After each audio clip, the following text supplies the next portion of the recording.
এবার স্বপ্নে যদি কেউ নৌকা দেখে বা শিপ দেখে, জাহাজ দেখে, যে সে জাহাজে আরোহণ করছে বা নৌকায় আরোহণ করছে, এটা তার জন্য একটা ভালো সাইন। সে কোনো বিপদ থেকে মুক্তি পাবে বলে ধারণা করা যেতে পারে। কারণ সূরা আনকাবুতের 15 নম্বর আয়াতে আল্লাহ বলছেন, ফাআনজাইনাহু ওয়া আসহাবাস সাফিনাতি ওয়া জাআলনাহা আয়াতাল লিল আলামিন। অর্থাৎ আমি নূহ আলাইহিস সালাম এবং তার সাথে ঈমানদার সবাইকে আমি এই নৌকায় উঠিয়েছি এবং মহাপ্লাবন থেকে তাদেরকে আমি বাঁচিয়েছি। আর এই মহাপ্লাবনকে আমি গোটা বিশ্বের জন্য একটা নিদর্শন করে রেখেছি। সো নৌকায় ওঠা বা জাহাজে ওঠা, কোনো শিপে বা লঞ্চে ওঠা, এটা আপনি বিপদ থেকে মুক্তি পাবেন, and you are in the safe zone, এই ধরনের একটা ইঙ্গিত বহন করে। ইমাম মুহাম্মদ ইবনে সিরিনের কাছে এক লোক এসে বলল যে, ইমাম, রাআইতু কাআন্নী আহরুসু আরদান লা তুমবিত। হে ইমাম, আমি স্বপ্নে দেখেছি যে আমি একটি শস্য ক্ষেত্র চাষ করছি কিন্তু কোনো ফসল হচ্ছে না, এটার মানে কি? তিনি ব্যাখ্যা করে দিলেন, আনতা তা'জিলু আন ইমরাতিক, অচিরেই হয়তো তোমার স্ত্রীর সাথে তোমার সেপারেশন হয়ে যেতে পারে। কারণ কোরআনে স্ত্রীকে শস্য ক্ষেত্রের সাথে তুলনা করা হয়েছে মেটাফরিক্যালি। সূরা বাকারার 223 নম্বর আয়াতে আল্লাহ বলছেন, নিসাউকুম হারসুল লাকুম ফাআতু হারসাকুম আন্না শি'তুম। অর্থাৎ তোমাদের স্ত্রীরা হচ্ছে তোমাদের শস্য ক্ষেতের মতো, তোমরা যেভাবে খুশি এই শস্য ক্ষেত্রটাকে সুন্দরভাবে চাষাবাদ করতে পারো। তাহলে শস্য ক্ষেতের সাথে বা ক্রপ ল্যান্ডস এর সাথে আপনার স্ত্রীর সাথে সম্পর্ক হওয়া বা সেপারেশন হওয়া, এইভাবে ইঙ্গিত নেওয়া যেতে পারে। সবশেষে একটি ঘটনা উল্লেখ করার মধ্য দিয়ে আমরা এই সিম্বলিক বা আইকনিক ব্যাপারটা শেষ করতে চাই। সেটি হচ্ছে, ব্যক্তির ভিন্নতার কারণে কিন্তু স্বপ্নের ব্যাখ্যাও ভিন্নতা হতে পারে। ব্যক্তি ভিন্নতার কারণে স্বপ্নের ব্যাখ্যা ভিন্ন হবে। একই স্বপ্ন দুইজন লোক দেখলো, দুইজনের স্বপ্নের ব্যাখ্যা কিন্তু দুরকম হতে পারে। সেক্ষেত্রে আমরা মুহাম্মদ ইবনে সিরিনের একটা ঘটনা উল্লেখ করতে পারি। মুহাম্মদ ইবনে সিরিনের কাছে এক লোক এসে বলল যে, আমি স্বপ্নে দেখেছি আমি আজান দিচ্ছি, এটার ব্যাখ্যা কি? উনি বললেন, তুমি হজ করতে যাবে। তার কিছুদিন পরে আরেক লোক এসে একই স্বপ্ন দেখলো, তিনি বললেন যে, আমি স্বপ্নে দেখেছি যে আমি আজান দিচ্ছি। তো তিনি বললেন, চুরিতে তোমার হাত কাটা যাবে। তো ওনার ছাত্ররা দুইজন লোকের কাছে দুই ধরনের উত্তর দেওয়ার কারণে অবাক হয়ে জিজ্ঞেস করলেন যে, হে ইমাম, একই স্বপ্ন দুইজন দেখলো কিন্তু আপনি এক একজনকে এক এক উত্তর কেন দিলেন? তো তিনি বললেন যে, এই দুইজনকে আমি চিনি এবং তাদের ব্যক্তিগত জীবন সম্পর্কে আমি জানি। তো তাদের জীবন আচরণ, তাদের ব্যক্তিত্বের কারণে আমি দুই ধরনের ব্যাখ্যা করেছি। প্রথম জনের ব্যাখ্যা করেছি আমি সূরা হজের আলোকে।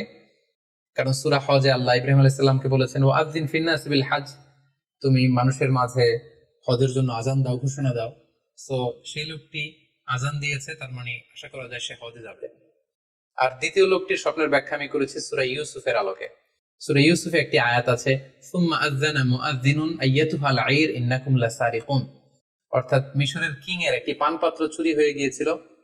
ইউসুফ আলাইহিস সালাম ইচ্ছা করে সেটা তার ভাই ইয়ামিনের খাদ্যের প্যাকেটের ভেতরে ঢুকিয়ে দিয়েছিলেন। আর তখন সেখানকার স্টাফরা বা সৈনিকেরা আজান দিয়েছিল, মানে ঘোষণা দিয়ে বলেছিল, হে ক্যারাভান, হে কাফেলার লোকেরা, তোমরা চুরি করেছো। তো তিনি মুহাম্মদ ইবনে সিরিন বললেন যে, দ্বিতীয় লোকটার ব্যাপারে আমি জানি, সে আসলে অসাধু একজন লোক এবং তার ক্ষেত্রে সে স্বপ্নে যেহেতু আজান দিতে দেখেছে, সে কখনো হজে যাবে না, বরং সূরা ইউসুফের আলোকে চুরিতে তার হাত কাটা যাবে। তাহলে এই 6 মাসকে যদি আমরা 23 বছর দিয়ে 23 বছরের উপর ভাগ করি, তাহলে এটা 46 ভাগের 1 ভাগ হয়। এবং সে কারণে আল্লাহ রাসূল সাল্লাল্লাহু আলাইহি সাল্লাম সত্য স্বপ্নকে নবুয়তের 46 ভাগের 1 ভাগ বলে ঘোষণা করেছেন। এই পর্যায়ে আমরা জানবো স্বপ্নের প্রকার ভেদের ব্যাপারে। খুব সোজা সাপটা যদি বলতে হয়, তাহলে বলতে হবে যে স্বপ্ন হচ্ছে 3 প্রকার। একটা হচ্ছে আল্লাহ তাআলার পক্ষ থেকে, যেটা আল্লাহ দেখান। আরেকটি হচ্ছে শয়তানের পক্ষ থেকে, যেটি শয়তান মানুষকে দেখায়। আরেকটি হচ্ছে নিজের পক্ষ থেকে, অর্থাৎ সারাদিন আপনি যেটা নিয়ে কনসার্ন, সারাদিন আপনি আপনার চিন্তা ভাবনার মধ্যে যেই জিনিসটাকে স্থান দেন, সেটাই আপনি রাত্রিবেলা দেখেন। অর্থাৎ দিনের বেলা হয়তো কেউ খেলাধুলা নিয়ে খুব ব্যস্ত, সে খুব ফুটবল পছন্দ করে, সারাদিন ফুটবল খেলে। দেখা যাবে যে রাতের বেলাও সে স্বপ্নে দেখছে যে সে ফুটবল খেলছে, অথবা স্টেডিয়ামে যে সে ফুটবল খেলা দেখছে। দিনের বেলা হয়তো সে বাজারে যে ব্যবসা বাণিজ্য করে, রাতেও হয়তো দেখা যাচ্ছে সে যে জিনিসপত্র কিনছে, দরদাম করছে, সেটা তার পক্ষ থেকে। তাহলে বেসিকলি স্বপ্ন হচ্ছে 3 ধরনের, একটা আল্লাহর পক্ষ থেকে, একটা শয়তানের পক্ষ থেকে, আরেকটা হচ্ছে নিজের পক্ষ থেকে, যেটা আমরা সহিহ মুসলিমের একটি বর্ণনা থেকে জানতে পারি, যেখানে আল্লাহ রাসূল সাল্লাল্লাহু আলাইহি ওয়াসাল্লাম ইরশাদ করছেন, আর রুইয়া সালাসা, স্বপ্ন হচ্ছে 3 ধরনের। ফারুইয়া আস-সালিহা বুশরা মিনাল্লাহ, যেটা ভালো স্বপ্ন সেটা হয় আল্লাহর পক্ষ থেকে।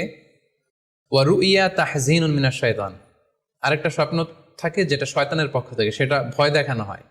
ভয়ঙ্কর যদি কোনো দুঃস্বপ্ন দেখে থাকেন তাহলে এটা আল্লাহর পক্ষ থেকে নয়, এই স্বপ্নটা শয়তানের পক্ষ থেকে। আরেকটি হচ্ছে রুইয়া মিম্মা ইউহাদ্দিসুল মারউ নাফসাহু, আরেকটি স্বপ্ন ব্যক্তি সে নিজের সাথে নিজে স্বপ্নে হয়তো কথা বলে বা এমন কিছু দেখে যেটা সুসংবাদও নয়, যেটা ভয়ঙ্করও কিছু নয়, বরং সারাদিন সে যে বিষয়টি নিয়ে চিন্তা ভাবনা করতো রাতে সেটার একটা প্রতিচ্ছবি, সেটাই সে দেখতে পাচ্ছে।